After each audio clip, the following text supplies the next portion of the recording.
Thanks very much. Yeah, I've got a couple of boys alongside me and know a bit about the game of cricket. Of course, we've got Alastair Cook alongside me, 161 test matches, one of the finest to play the game, actually. 33 hundreds as well. And Martin Guptill, who played 98 one-day games for New Zealand, 47 tests, 198, I'm saying, 147 test matches as well. So a couple of boys. We're going to talk about the evolving of T20 cricket batting in particular and chat to these two guys because they're two very different styles, I presume. Cookie, let me start with you. Your career as a red ball player was obviously something that you were very proud of course, and I think a lot of guys took a great deal of delight watching you play. Just talk about your mindset when you were playing and first playing for England and how that evolved when the white ball game was introduced.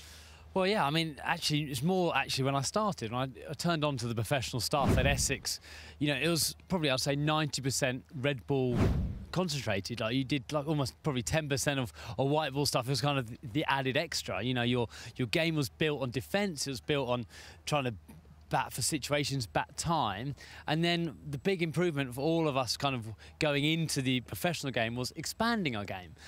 You know, so trying to play the big shots, trying to go over extra cover, trying to clear boundaries, and kind of you think that was 15, 20 years ago, and now you look at everyone coming onto professional staffs now, it is totally the opposite. It is trying to get players who not to play all the big shots and actually get the fundamentals right so that they kind of rein themselves in. Like they've got all the shots already, they clear the boundaries. We were taught to hit sixes, well then now we're trying to teach them to build innings. It's a massive role reversal just because how the game has changed. But the fundamentals are still very important, but expand from there. Well, it is that, without using a horrible cliche, it has been walking before you can run, because yes, all those great shots, you know, the reverse sweeps, the scoops, you know, the clearing the legs, giving yourself room back in, hitting over offside, you can only do them successfully and consistently if your basics are right. Yes, you might be able to get off, you know, occasionally and, you know, and hit 2 or 3 and get 15 or 6 or 7 balls, but actually be a world-class white ball cricketer, you have to be able to do that consistently well. So your fundamentals of where you hit the ball, under your eyes, your head position, and almost your weight when you're hitting shots is absolutely vital. And I think we're seeing now a real fundamental where the best players who go around the world and play all the leagues and are successful, the ones actually who have the best technique, and they just evolve their game naturally rather than, you know, change their technique massively from all formats. And Martin, what about yourself? I mean, obviously you played very successfully in a red ball game as well as the white ball game, but 198 one-days and extremely successful and dominating in that game. What about your career as it evolved from the way you started to the way you're still going? Yeah, I guess for me, you know, I started playing professionally 20 years ago now as well. So, you know, when I was growing up, it was still all about that, you know, red ball game, getting those fundamentals, but very quickly the T20 game started to take over. So I had to adapt and evolve very quickly. As a young kid, I was still quite slight. I didn't have a lot of power behind me. I had long levers, yes, I could still hit the ball reasonably hard, but you know, once I got a bit stronger in the gym and things like that, that's when the power game really took over for me. And nowadays, if I'm going into a tournament, it's all about power hitting. It's all about, you know, how can I hit the ball hard from ball one. So I'll go into training. You know, there's lots of different ways to do it. One big one for me was hitting off the bowling machine. I would set the ball up on hard length, short or full, and I just hit balls. And so that I know that when the ball was in there in a game, it would just happen for me instinctively. So I found that really unnatural. Trying to expand my game, adding the power into it.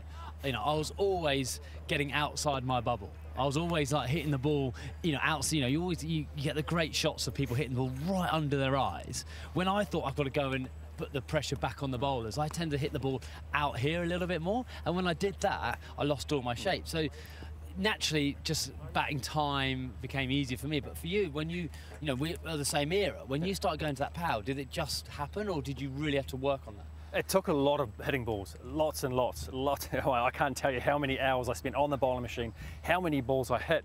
But once I did it for a long period of time, it became instinctive for me. And you know, still to this day, I still try and hit as many balls as possible when I'm going into a tournament, so that I know when I go over there, I'm ready. You know, you've got to still adapt to what's in front of you, different conditions, because obviously everywhere you go to play is completely different to batting indoors at home when you're training in the winter sort of thing. So, you know, I'm lucky that I've got those fundamentals behind me, that I'm able to do that and do it quite quickly. We've got a couple of things to look at from Baba Azam's innings yesterday. I mean, this is one for you. A beautiful straight drive in his innings. I mean, it was just straight down the ground. And he's such a wonderful player, and he played superbly yesterday. Yeah, it took a couple of, I'd say probably 15 balls or so to get into his innings, and I think he was trying to overhit the ball, they're chasing a big score. So, as a little bit similar to me in one sense, he knew he had to score quickly. So naturally, you want to go at the ball, and he was hitting it, outside of the main hitting zone, where he was when he kind of got into his innings. That one straight drive, which was a classical straight drive, didn't try to overhit it. Here on this brilliant pitch and outfield, you didn't have to do it. So, I don't know if we're watching it now, but he just let the ball come. It was a shot which could be played in any format, and then he got going. And Baba's a great example. His technique survives all three formats. He just changed his tempo. If you're being hypercritical of him, it's probably the power game, and that real explosiveness to be the elite T20 player. It doesn't say he's not outstanding, but I love the fact he just changed his tempo. And then when he got going last night, he was striking at 190, a superb innings. Well, he played that soon after this. He then started to get going a bit and played that expansive shot that we're going to highlight right now off the front foot through the offside. Yeah, and you can see in the classical straight drive, he hit just from his back hip.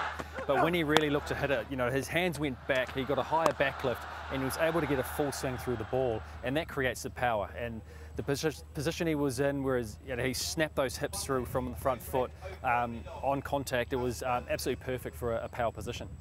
We've got a split screen also, Martin. I want you to talk through as well. This is a split screen which is quite interesting when he's playing that beautiful classical drive on the right, and on the left is the more expansive shot. But you spotted something about the back left. Yeah, and as I just said, from just playing the classical front foot drive, he just plays from his back hip. He lets the ball come, he plays it late, and he just plays a beautiful little punch down the ground. And then you see the other side of the screen, his hands go back, the back goes a bit higher, and you can see his hips snap through the ball and on contact when he hits it. And it's just a classic power position. Almost comes from baseball, really. When they have their swing, they snap their hips through, and that's where they get their power. You talked about some of the training techniques that you were doing. I mean, I know someone like an Andre Russell, he says that a conversation with Chris Gale back in, I think it was 2015, changed his game totally by making sure he used a heavy bat. He said that you're a strong man, get a big bat and it's going to make a big difference. And he used to bat with practice with weights on his forearms and all sorts of stuff. Yeah, what about yourself? There are a lot of different ways you can go about it. I've toyed with a few different things, like a light bat with weighted balls to get that feel of just getting hand speed through. Weighted bats as well, and just trying to create that bat speed as well, because different things happen with different people. I still train with a half bat. The shoulder's cut off down the middle, and it's like a skills bat, and I go on the bowling machine with that. I face bowling with it sometimes, and some of the guys at home at Auckland look at me a bit funny when I walk into nets with this half bat. But just things like that to just challenge yourself a little bit and get yourself still a better cricketer. And you're involved with some coaching with some kids. I mean, we're going to take a walk off. The umpires want us to go. We can keep talking as we go. But what would your advice be, Alastair, for kids who are trying to evolve and play the more aggressive, more attacking style of cricket that they see these senior players playing? Well, don't let your inhibitions stop you. I think definitely play all the shots and go for it, because you have to learn to be able to play, and also you have to fail a few times. You have to fail a lot actually. It takes, as Martin said, how many hours he spent on the bowling machine. I was exactly the same. Whether it's throw down to Gucci or bowling machine, you experiment and you learn, but you have to have the fundamentals in place to be able to expand it. So you have to be, unfortunately, a little bit boring. Look where you're hitting the zone, look where you're hitting the ball. Is it under your eyes? Because guess what? If it is in that bubble, right under your eyes, you can be more consistent. And that's what, if you're a coach or a captain, you want your players to be so consistent.